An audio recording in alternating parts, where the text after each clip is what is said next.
viewers, you're welcome to another one on your favorite show, Nesika Show, and I am your favorite host, Nesika. I want to apologize for not being able to provide you with videos in the last few days due to some reasons beyond our control. But today we are going to be looking at gonorrhea. Now, at some point in our lives, we have come across people who have suffered from this disease, or we have even been victims of this disease. Now, what exactly is gonorrhea? Gonorrhea is a sexually transmittable infection. It can affect both men and women of all ages. Now, how is it transmitted? Gonorrhea can be transmitted through oral sex, through anal sex, or through vaginal sex. Now, remember that this gonorrhea is caused by a bacteria that finds pleasure in inhabiting warm areas of our system, like the mouth, like the throat, the vagina, and the anus. Therefore, you now understand why it can be transmitted through the mouth, the anus, or the vagina. What are some signs and symptoms of gonorrhea? For men, for example, if you're a man, how would you be able to tell that you're suffering from this? I want you to know that there are two different sets of people who have gonorrhea. Those who are symptomatic, that's those who do not exhibit or do not show any signs and symptoms of the disease, and those who actually show the signs and symptoms of the disease. You may be wondering, okay, if I don't have the signs and the symptoms of the disease, can I still transmit this disease to somebody? The answer is yes. You can still transmit it. In fact, you can easily transmit it more than those who have the signs and symptoms because you are not even aware that you have the disease.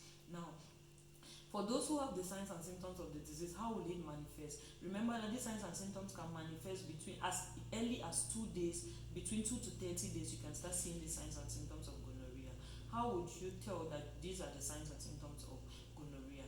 Firstly, you see that you have an increased urgency of urination, or you have that urge to always go to the bathroom to ease yourself. Then you also realize that you have pain during urination for the men. Then you can also sometimes you can see a pussy discharge or you can see a creamy discharge. It doesn't need to be so much, but when you notice this, then you can start thinking that maybe okay, you have a sexually transmittable infection like gonorrhea. Then you can also realize swelling at the tip of your penis. Also, you can find out that you have anal itches. Yes, from time to time your anus is itching, and you can also have rectal bleeding.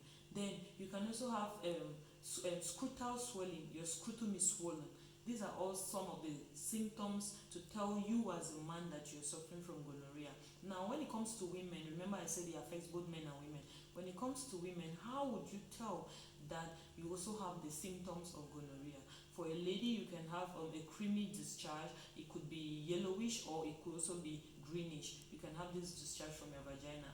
You can also have an increased urgency of urination as well, and you can have pain during urination. But for some women, it takes maybe longer than you can experience it after 1 week of exposure. Then you can also realize that you have rectal bleeding or anal itches. When you start realizing any of those, then you can start thinking that maybe you have gonorrhea. Now, what are some complications of gonorrhea? Anybody can have this, but now why do you need to take it seriously, or why do you need to take prevention and treatment seriously for this disease? Studies have shown that if this disease is not easily treated or managed on time, we can suffer from complications such as infertility. Yes, because gonorrhea actually it causes inflammation around the local area. Imagine that you have it, maybe you have gonorrhea. It can cause pelvic inflammatory disease. Together, not only gonorrhea but generally many STIs can cause you pelvic inflammatory disease. Gonorrhea can cause you blocked fallopian tubes. Yes, and when it does that, you definitely agree that if you have blocked fallopian tubes, then you're going to suffer from infertility. Also, it can cause you ectopic pregnancies. For instance, if it has caused you blocked fallopian tube and you were pregnant within that time, then you will suffer from an ectopic pregnancy. That's for women. For men, gonorrhea can also cause a blockage of the epididymis. That epididymis is actually the tube that carries the sperm cells through the urethra and so on. So if it causes that blockage, you're going to suffer from infertility. And you can also sometimes, you can also suffer from urinary retention. So those are some of the complications of not treating gonorrhea seriously, and you don't want to suffer from infertility. Therefore, there is a need for you to learn these tips on how to prevent or manage gonorrhea for those who already have it. Now, how do we prevent gonorrhea? The first thing we want to do in trying to prevent gonorrhea, you must also maintain personal hygiene. And how do you maintain that personal hygiene? Just avoid going to public toilet. You can have an open conversation with your partner before indulging into any sexual activity. You should be open enough to talk about it.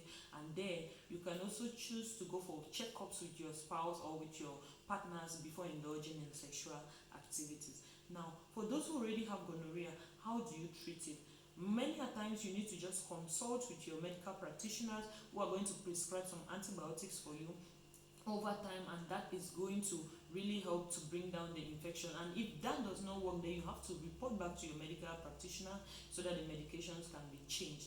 I believe that with that, now you are empowered to prevent and also to manage this gonorrhea infection. Thank you very much for your constant support, especially to my subscribers. And for those who have not subscribed, thank you so very much. Please do like, share, and subscribe to this video. And don't forget to turn on your notification button so that you would not miss out on our videos. I remain your favorite host, Ika. Bye-bye.